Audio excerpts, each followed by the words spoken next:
Sometimes sequels suck. Age of Ultron, for instance. Big Avengers fan, that movie kinda sucked. But today you're about to view the sequel to last week's video, which hitting attributes matter and which ones don't. Today we're gonna talk about pitching. It's the only other set of attributes that there are in the game. I think there were some good conversations last week that came from my video. I think largely people agreed mostly with what I was saying. Obviously there's a little bit of wiggle room with how you play the game and how you view things, but I think I was pretty close to what most people would prefer. Before we get into today's video, I just wanted to thank you all again for being here at Whiteboard Wednesday. Make sure you like and subscribe before you go. Subscribing is the most important thing. We are on the road to 2,000 subscribers. It's just nutty. You can help me get there by hitting that subscribe button, even the little bell, if you want to know when videos go live every Monday through Friday, 9 a.m. Eastern Time, new videos. Also, if you are new here, howdy! My name's Kenny. Whiteboard Wednesday is an MLB The Show content series that includes zero gameplay. Me, a whiteboard, and your faces. That's it. Let's go talk about some pitching attributes.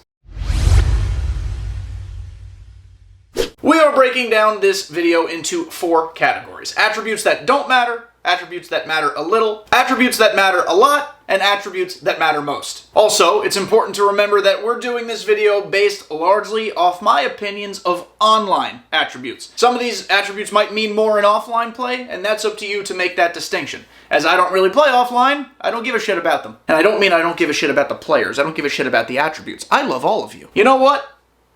Let's break out the pointer today. First up, attributes that don't matter. Home runs per 9. As far as I understand it, that is only an offline stat.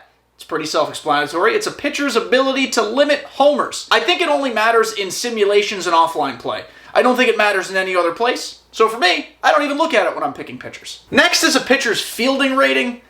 Is it good to have a diamond fielder on the mound? Sure. Is it imperative? No, because every pitcher is a fake pitcher wall anyway. You might just get a couple better animations here or there, but I'm not looking at it at all when I'm choosing a pitcher to use. The same goes for accuracy in terms of fielding. It's kind of the same argument we had for fielders last week. Sure, maybe it's nice to have better accuracy, but ultimately it's user timing and user input that determines how a throw is made to any base. You don't have to consider it when choosing a pitcher. I think this one is going to be the most controversial here when we're talking about attributes that matter a little. A lot of people might place a lot more importance on stamina. To me, stamina's broken anyway, and honestly, it's probably better if you take your starting pitchers out of the game earlier, because your opponent's eventually going to get used to what you're throwing and what you're doing and the patterns and the sequences, etc. So having high stamina's cool, having low stamina's whatever. I mean, at this point in the year, most of the pitchers we're using are all at least like 95 to 100 stamina anyway. That's plenty to get the job done. And in my opinion, the 2 fielding attributes for pitchers that actually are somewhat relevant, still not enough to make you use one pitcher over the other, but something to consider. Arm strength is pretty cool. I realized the other day, I thought this was funny. I think it was Satchel Paige, maybe it was Jacob deGrom. Can't remember. You guys in the comments let me know. He has 99 pitch velocity, because his fastball has outlier. That's how velocity works. If your number 1 pitch is 99, then your velocity is 99. But he only had 83 arm strength, and that didn't seem to compute with me. Because if he could chuck at 104, pretty sure he could chuck at 104 to the base. But I digress. Either way, arm strength and reaction, I think, are the 2 most important fielding attributes for pitchers. Because like I said, you need to get a good reaction off the mound to go get the ball, and arm strength is going to help you with those really tough plays that draw you to the third base side of the rubber. But again, none of this is important enough to choose one pitcher over the other. If any of them were, stamina is a little more important than these other 2 if we're going to rank within a rank, but none of these are that important. Now we're starting to get into the realm of things you actually should consider when choosing your pitchers, and number 1 is K per 9. K per 9, as we talked about in the Vision video way back when, if you're new here, don't worry, we'll go over it. K per 9 helps influence your ability to eliminate foul balls. Instead of getting a foul ball, you might get a swing and a miss. We want swings and misses. We don't want contact pretty much ever. So K per 9 is your ability to miss bats. And pitchers kind of need that, especially with how freaky, crazy, and absurd foul balls are in this game. Sometimes it feels like striking people out is harder than doing a kickflip on a hot dog bun. And I don't know where that analogy just came from, but I kind of like it. So with that being the case, the higher your K per 9, did I point at it? Oh, I did. With that being the case, the higher the K per 9, the better your chances are of missing bats and ultimately not allowing runs. Pitching clutch is more important this year than ever before with the way they've factored clutch into the way things work. Basically, with runners in scoring position, your pitcher's going to get a little bit of a boost. And if you're like me, you let a lot of runners on base. So with that being the case, we want our pitching clutch to be pretty good. I'd say at least 110 if you could swing it, especially for a reliever. A reliever's got to be 110 or higher because they're always coming in to pressure situations. But for starting pitchers, you got a little bit more wiggle room. So I put control on matters a lot. You could argue it goes on matters most.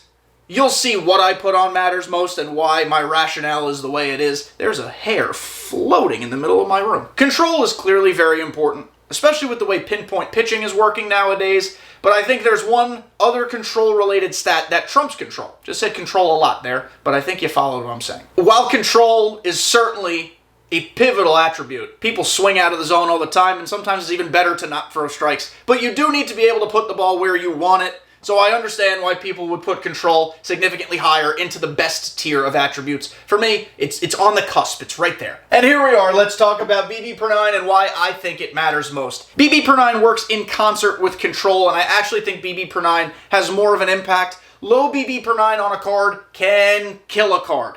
Look at the new Dustin May that just came out in Battle Royale. It's a sexy looking card. His red hair's flowing in the breeze. But that BB per 9 scares the ever-loving crap out of me. Same goes for World Series reward Al Leiter. I love Al Leiter. But that BB per 9, I think it's like an 85 or something like that. That is frightening. That means your par areas are going to be bigger and wider and huger and biglier. And it's going to be a tough time putting pitches where you want. Even if your pitcher otherwise is like someone you're very comfortable with, you're going to struggle. It goes without saying why hits per 9 is here. Hits per 9 is going to make your opponent's PCI smaller, especially if you play on pitch speeds like Hall of Fame and Legend. Smaller PCIs basically means it's impossible to get a hit. It's like trying to hit a baseball coming at you at 105 miles an hour with a grain of rice. And that's now the second strange analogy I've made today. Velocity is going to be one that gets people talking. There are some people who are going to place no importance on velocity. There are some who are going to be right in the middle. I am fully aware that the Professor, aka Greg Maddux, and his stupid incognito card is a very popular pitcher to use. He puts the ball pretty much wherever you want it. His BB per 9 and control are very good. Velo, in that instance, doesn't necessarily help.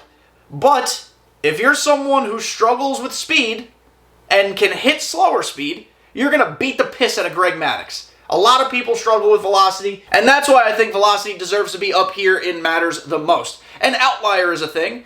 Outlier is something people have hated since it's been introduced. What does outlier do? It gives you more velocity. What am I pointing at? Oh, I did it again. Lastly, break. Here's why break is important, everybody. Break, of course, makes you work the corners very well. You're going to get called strikes. You're going to get things like that. If you guys watch my Thursday series, How to Pitch with Insert Pitcher Name Here, you know that I like to pitch to contact. I love ground balls. Oh, ground balls make me erect. What did he say? So with pitch break, that's going to be your ability to truly miss the barrel of a bat.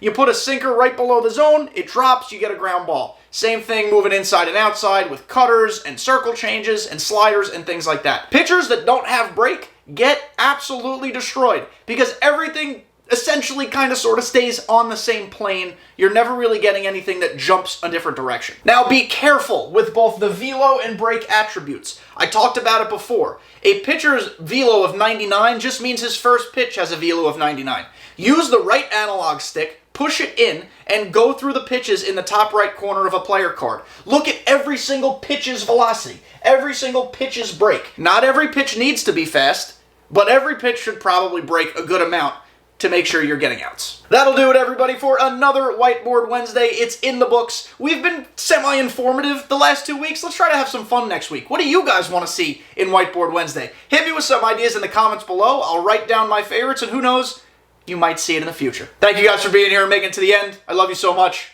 See you next time.